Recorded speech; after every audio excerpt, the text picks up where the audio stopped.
ഞാൻ എഴുതി വെച്ചിട്ടുണ്ട്. ഞാൻ ഈ പറയുന്ന ഓരോ കാര്യങ്ങളും ഞാൻ ആണയിട്ട് പറയുകയാണ്, 100% സത്യമാണ്.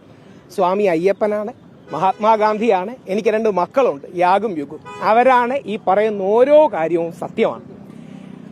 ഒന്നാമത്തെ എൻ്റെ ബോധ്യം, നമുക്കൊരിക്കലും കള്ളത്തെ കള്ളം കൊണ്ട് ജയിക്കാൻ കഴിയില്ല, കള്ളത്തെ സത്യം കൊണ്ടേ ജയിക്കാൻ കഴിയും.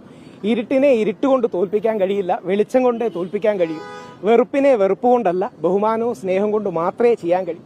അതുകൊണ്ടാണ് ഈ വിഷയങ്ങൾ പറയുന്നത്. എന്നോട് ഇപ്പം പറയുന്ന കേസിനെ കുറിച്ച് പറയരുതെന്നാണ്. അതുകൊണ്ട് ഞാൻ കേസിനെ കുറിച്ച് പറയുന്നില്ല. പക്ഷെ ഒരു കാര്യം എനിക്ക് പറയാതിരിക്കാൻ പറ്റില്ല, അതെനിക്ക് പറയാനുള്ള റൈറ്റ് ഉണ്ട്. ഓൾറെഡി നമ്മൾ കോടതിയിലും പറഞ്ഞിട്ടുണ്ട്. എനിക്ക് നോട്ടീസ് തന്നിട്ടില്ല, എനിക്ക് നോട്ടീസ് തന്നാണ് അറസ്റ്റ് ചെയ്തതെന്നാണ് നമ്മുടെ പ്രോസിക്യൂഷൻ അടക്കം കോടതിയിൽ പറഞ്ഞത്. നിങ്ങൾക്കിത് അന്വേഷിക്കാവുന്ന കാര്യമാണ്. ഈ വ്യാഴാഴ്ച ജാമ്യം കിട്ടേണ്ടതായിരുന്നു. അപ്പോൾ അവിടെ അഡ്വക്കേറ്റ് കയറി ഓപ്പൺ കോടതിയിൽ അടുത്ത കള്ളം പറഞ്ഞു, പോലീസ് റിപ്പോർട്ട് കിട്ടിയില്ല. നിങ്ങൾക്ക് പോലീസിലൊക്കെ ബന്ധമുള്ളതല്ലേ, അന്വേഷിക്കാം. പോലീസ് ഓൾറെഡി റിപ്പോർട്ട് കൊടുത്തിരുന്നു. എൻ്റെ ഫ്രണ്ടിലിരുന്ന ഇറിറ്റേറ്റഡ് ആയ പോലീസുകാർ അവിടെ വിളിച്ചു ചോദിച്ചു, നിങ്ങൾ എന്താ ഇങ്ങനെ പറഞ്ഞതെന്ന്.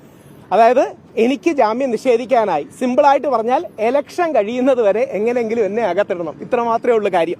അതിന്റെ കാര്യമെന്ന് പറഞ്ഞാൽ ശബരിമല സ്വർണ്ണക്കൊള്ളയ്ക്ക് ബദലായിട്ട് സ്ത്രീ പീഡനം, രാഹുൽ മാങ്കൂട്ടത്തിൽ തുടങ്ങിയ വിഷയങ്ങളാണ് ബഹുമാനപ്പെട്ട മുഖ്യമന്ത്രി അടക്കം റേസ് ചെയ്യാൻ ആഗ്രഹിച്ചത്. ഞാൻ വെളിയിലുണ്ടെങ്കിൽ സാമൂഹ്യ മാധ്യമങ്ങളിലടക്കം അതിനെതിരെ ശക്തമായി ക്യാമ്പയിൻ ചെയ്യുമെന്ന് അദ്ദേഹത്തിന് അറിയാം.